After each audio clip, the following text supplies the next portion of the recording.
ग्वालियर नगर निगम की अभियाचित बैठक काफी हंगामेदार रही, जहां स्मार्ट सिटी के अंतर्गत हो रहे विकास कार्यों में हो रहे घोटालों पर जमकर हंगामा हुआ। वहीं भाजपा पार्षद ब्रजेश श्रीवास के आरोप पर महापौर विफर पड़ी और पार्षद को धमकी दे डाली। हालांकि बाद में अपने बयान पर पार्षद ब्रजेश श्रीवास ने माफी भी मांग ली। दरअसल ग्वालियर नगर निगम में पहली बार कांग्रेस की महापौर बनी शोभा सिकरवार, जो कम बोलने के लिए जानी जाती हैं और उन जरूरी मुद्दों पर ही अपनी राय देती हैं, लेकिन वार्ड क्रमांक 21 के पार्षद ब्रजेश श्रीवास द्वारा अधिकारियों द्वारा महापौर की बात न सुनने के आरोप पर चुप रहने वाली महापौर ने धमकाने वाले अंदाज में उन्हें चेतावनी दे डाली और साफ कह दिया कि आप एक महिला महापौर की गरिमा का ख्याल रखिए। आज के बाद इस तरह की बात करी तो मुझसे बुरा कोई नहीं होगा। जिसके बाद परिषद में हंगामा हो गया। हालांकि वार्ड क्रमांक 21 के पार्षद ने अपने इस बयान के बाद माफी भी मांग ली। वहीं वरिष्ठ पार्षद कृष्णराव दीक्षित ने इस बयान को पूरी तरह दुर्भावना से प्रेरित बताया और स्मार्ट सिटी के कामों में पूर्व आईएएस प्रशांत मेहता द्वारा भ्रष्टाचार को बढ़ावा देने का आरोप मढ़ दिया। बहरहाल ग्वालियर नगर निगम में महापौर की न सुनने वाले अधिकारियों और इस बहाने घेरने वाले विपक्ष में बैठे भाजपा पार्षदों के बीच जंग जारी है। लेकिन इस सबके बीच शहर में फैले कचरे के ढेर, निगम कर्मचारियों की अटकी पड़ी तनख्वाह और अधूरे पड़े विकास कार्यों की तरफ किसी का ध्यान नहीं है। वहीं महापौर भी फंड न होने का ठीकरा भाजपा सरकार पर फोड़। मैं जब बोलूंगा तो आप मेरे नेता के खिलाफ आपने अभी बोलूंगा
जैसे वो कह रहे हैं वैसे अपने आप सही कह रहा हूँ। नहीं गलत बोलना स्टार्ट करिए। आप गलत बोलेंगे, हम भी बोलेंगे। आप गलत बात कर रहे हैं। अरे आप बैठ जाओ, अपनी बात बैठिए आप। मैं इतना कहना चाहती हूँ पर्सन में हम सब एक है पहली बात तो, और ब्रजेश श्रीवास्तव को तो वैसे भी कुछ है ही नहीं, वो सीधा टारगेट उनको मैं ही दिखती हूँ, पर मुझे उससे कोई लेना देना नहीं। लेकिन आपने ये बोला था कि महापौर का कहना है कि कमिश्नर साहब ने किसने लिखा है, किसने मैंने बयान दिया, जरा बताइए। ये पर्सनल बातें होती है जो कि आप ना पर्सन में उठाए और आगे से आप ध्यान रखिए अपनी है ना गरिमा का कि महापौर एक महिला है, महिला के ऊपर अगर आपने मुझे उठाई तो मुझसे बड़ा कोई नहीं होगा, ये ध्यान रखिएगा।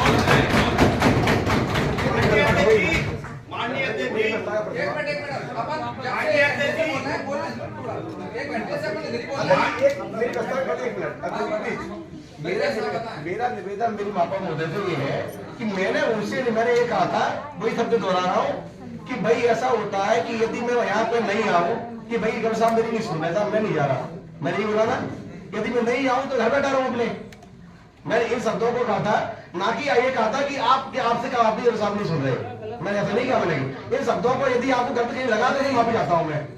नहीं तो एक व्यक्ति सुन सकता है क्या सब भेड़े क्या केवल आपने कहा आपके समझ को ऑडियो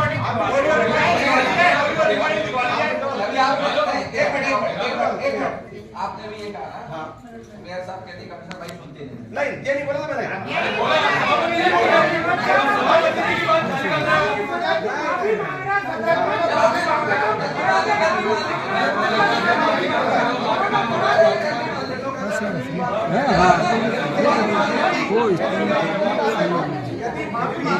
यदि फिर भी मेरी कोई बात से फिर पहुंची है तो अपनी बात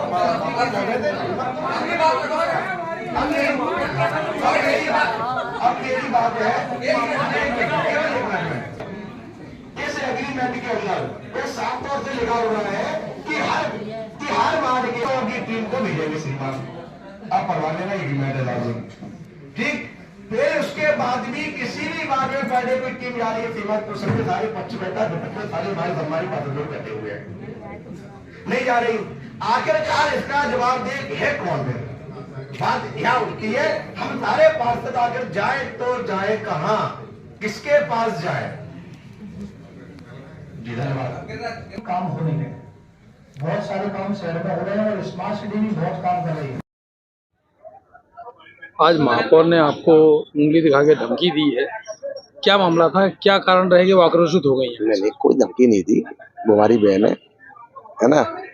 अब चूंकि परिषद में कोई बात रखी जाती है तो हो सकता है हर चीज़ तो ऐसी नहीं है सब लोगों को अच्छी लगे, कुछ चीज़ें गलत भी होती है, कुछ गलती से निकल जाती है। क्योंकि मेरा कोई महापौर के मामले में ऐसा कहीं अपने स्वयं के बारे में कहा था, मैंने ये कहा था कि मैं अंदर आया, यही तो सब थे मेरे, और चूंकि हो सकता है कि भाई किसी को हो सकता है उनको ऐसा लगा कि उनको बोला कि मैंने ऐसा बोला, नहीं बोला उनको। नहीं, जो खल्लू दीक्षित है उनका ये कहना है कि नहीं तो उनका ये कहना है कि आपने कोई अलग बयान दिया, इसके बाद में वो महापौर आक्रोशित हुई। नहीं, मैंने ऐसा नहीं बोला, नहीं तो आप यहाँ पे वो निकलवा लें, रिकॉर्डिंग निकलवा लें, यदि आपको ऐसा लगता है तो निकलवा सकते हैं। आपने ये कहा कि महापौर की सुनते नहीं है? नहीं जी, मैंने नहीं, ये नहीं मैंने कोई कहा। मैं तो ये कहा कि हम ऐसे अंदर आए यहाँ पे और कमिश्नर साहब सुने नहीं, तो भाई आगे कहने तो पड़ेगी ना हमें यहाँ पे, नहीं तो हम अपने घरे जाए। मैंने ये अपनी बात कही ना, उनकी बात तो नहीं कही। अब चूंकि कल्लू दीक्षित जी अकेले लोग ऐसा लगा कि मैंने ऐसा कहा, तो उसके लिए वो वहां से रिकॉर्डिंग निकालने दिया, मैंने कहा हो क्या?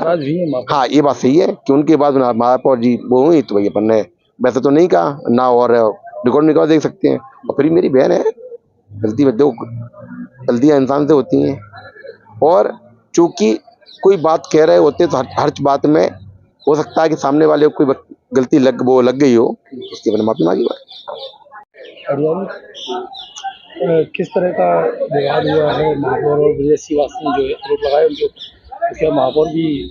देखिए, माननीय सदस्य हमेशा ट्रैक से भटक जाते हैं। जिस मुद्दे पर बोलना चाहिए उस मुद्दे पर चर्चा होना चाहिए।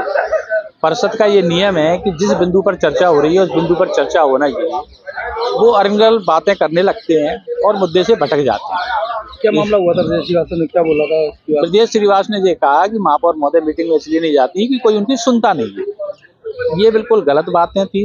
महापौर महोदय की सब सुनते हैं। महापौर महोदय हर मीटिंग में जाती हैं जिसमें बुलाया जाता है। उसके बाद महापौर महोदय ने ये कहा कि इस तरह की बातें नहीं करना चाहिए।